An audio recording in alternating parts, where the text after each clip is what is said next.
Madhya Pradesh to Rajasthan ticket पर कोहराम मचा हुआ है। बीजेपी और कांग्रेस इन दोनों ही पार्टियों में नाराज या बागी नेताओं की कमी नहीं रह गई। कहीं पार्टी दफ्तर में तोड़फोड़ हो रही है, कहीं पुतला दहन हो रहा है। मध्य प्रदेश में बीजेपी की 5वीं लिस्ट से 29 सीटिंग विधायकों के नाम डिलीट कर दिए गए। आखिर 44% विधायकों की टिकट काटने के पीछे क्या वजह है? उधर कांग्रेस के सामने चुनौती सिर्फ बगावत ही नहीं बल्कि इंडिया अलायंस की अनबन भी है। अपने गठबंधन के साथियों के साथ सीट बांटने को भी पार्टी क्यों राजी नहीं?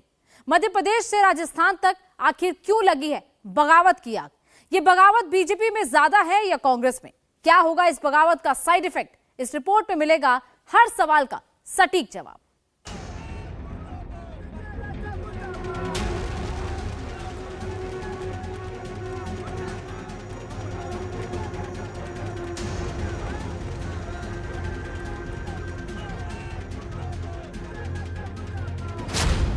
मध्य प्रदेश से राजस्थान तक क्यों लगी है बगावत की आग?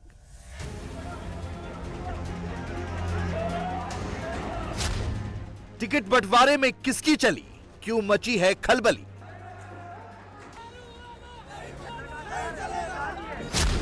बीजेपी पर बगावत का कितना साइड इफेक्ट?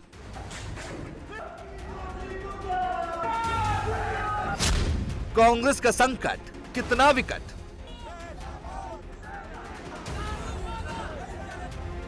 बीजेपी और कांग्रेस के सामने बगावत की बड़ी चुनौती खड़ी है। टिकट बंटवारे के बाद मध्य प्रदेश से लेकर राजस्थान तक जोरदार हंगामा मचा है। नारेबाजी, तोड़फोड़, पुतला दहन, विरोध का हर तरीका, जायज और नाजायज तरीका अख्तियार किया जा रहा है। राजस्थान की 200 सीटों के लिए कांग्रेस ने अब तक 2 लिस्ट जारी की और 76 प्रत्याशी घोषित किए।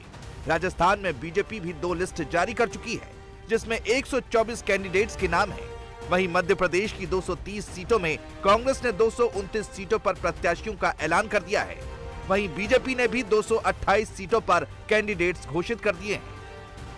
लेकिन टिकट के ऐलान के बाद दोनों राज्यों और दोनों दलों में बगावत खुलकर सामने आ रही है। सबसे पहले खोलते हैं मध्य प्रदेश में बगावत की फाइल।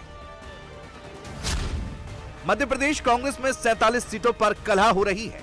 इनमें से 42 सीटों पर विरोध हो रहा है, तो 5 ऐसी सीटें हैं जहां सीधी बगावत है। जिन 5 सीटों पर कांग्रेस के नेता बागी हो गए हैं, उसकी तस्वीर भी देख लेते हैं। सुमावली सीट से मौजूदा विधायक अजब सिंह कुशवाहा बसपा से चुनाव लड़ेंगे। धर्मपुरी से पूर्व सांसद गजेंद्र सिंह राजू खेड़ी का चुनाव में उतरने का ऐलान। भोपाल उत्तर से नासिर इस्लाम भी बागी, ओवैसी की पार्टी से लड़ सकते हैं इलेक्शन। ग्वालियर ग्रामीण से केदार कंशाना ने भी बगावत का बिगुल फूंक दिया। बंडा से दावेदार सुधीर यादव अब आम आदमी पार्टी से चुनाव लड़ेंगे। बीजेपी से कांग्रेस में आए वीरेंद्र रघुवंशी टिकट कटने से नाराज हैं। कमलनाथ उन्हें खुद कांग्रेस में लाए थे। कांग्रेस के कई दावेदार और उनके समर्थक दिग्विजय सिंह से काफी नाराज हैं। उनके खिलाफ नारेबाजी भी हो रही है। लेकिन टिकट की कुर्ता फाड़ लड़ाई के लिए दिग्विजय सिंह भी तैयार हैं। आपने सुना हमारा और कमलनाथ जी का संवाद। जिसको टिकट ना मिले वो दिग्विजय सिंह कपड़े फाड़ो, जयवर्धन कपड़े फाड़ो फाड़ो खड़े। उम्मीदवार जो है इतना मना करते हैं इनको, तुम काहे को यहाँ परेशान हो रहे हो? भोपाल दिल्ली, भोपाल दिल्ली। भैया मैं तो देखा है मैंने कि कई उम्मीदवार मैं मजाक की बात कर रहा हूँ कि नहीं हवाई जहाज से चलो, हवाई जहाज से आएंगे, अच्छी होटल में रुको, वहां दिल्ली में अपना माहौल बनाओ, भोपाल माहौल बनाओ। ये सब व्यर्थ है। ऐसे माहौल बनाने से कोई फैसला नहीं होता।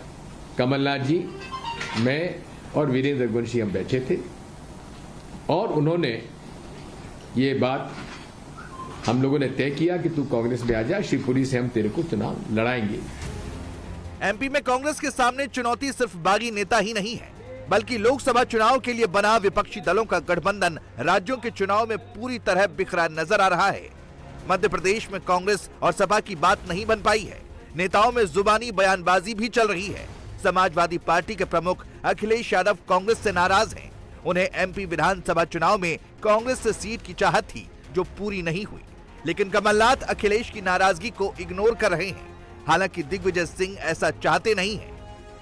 देखिए, जो इन्होंने कहा, कह दिया कमलनाथ जी ने, कैसे कह दिया मैं नहीं जानता, लेकिन इस तरह की बात किसी को खिलाफ करना नहीं चाहिए। चर्चा हमारी हुई और 4 सीटों पर हम छोड़ सकते थे उनके लिए, इसका मैंने बना के कमलनाथ जी को भेज दिया था। लेकिन उसके बाद जब वर्किंग कमेटी की मीटिंग हमारी हुई थी, इस बारे में मैंने केंद्रीय लीडरशिप से बात की थी कि हमारी जो इंडिया अलायंस है उसके साथ हमारा क्या संबंध होना चाहिए।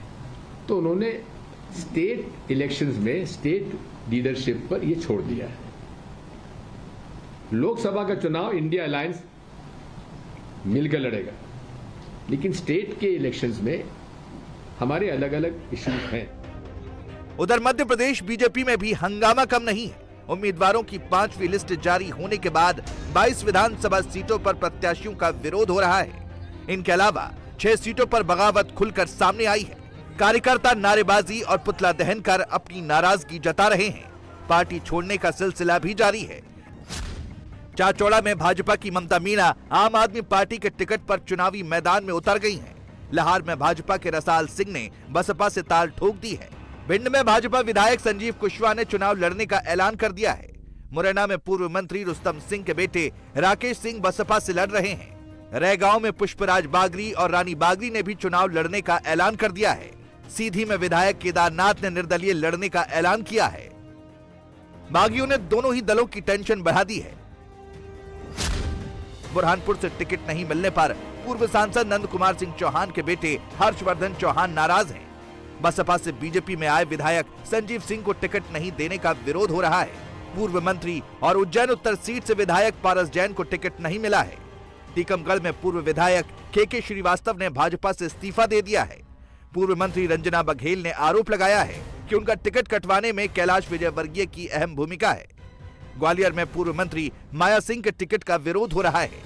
दक्षिण पश्चिम भोपाल में पूर्व मंत्री उमाशंकर टिकट कटने से नाराज हैं। 44% विधायकों का टिकट कटने के पीछे की वजह क्या है? जिन 92 सीटों पर प्रत्याशी घोषित हुए हैं, उनमें 66 सीटें भाजपा विधायकों की हैं। इनमें से 29 को टिकट नहीं दिया गया। इन 29 में 3 मंत्री भी शामिल हैं। कांग्रेस भाजपा दोनों पार्टियों की अब तक घोषित लिस्ट में ये अब तक का सबसे बड़ा नंबर है। 5वीं लिस्ट को लेकर इसी तरह के रिजल्ट की संभावना थी। इन विधायकों के टिकट काटने में सबसे महत्वपूर्ण फैक्टर फीडबैक ही रहा है। मध्य प्रदेश में साल 2020 में कमलनाथ सरकार को धूल चटाने वाले केंद्रीय मंत्री ज्योतिरादित्य सिंधिया के समर्थक कई नेताओं को इस बार बीजेपी ने मायूस कर दिया है। भारतीय जनता पार्टी ने स्थानीय समीकरण और जीत की उम्मीद कम होने की वजह से कुछ सिंधिया समर्थक नेताओं के टिकट भी काट दिए हैं, लिहाजा नाराजगी वहां भी है।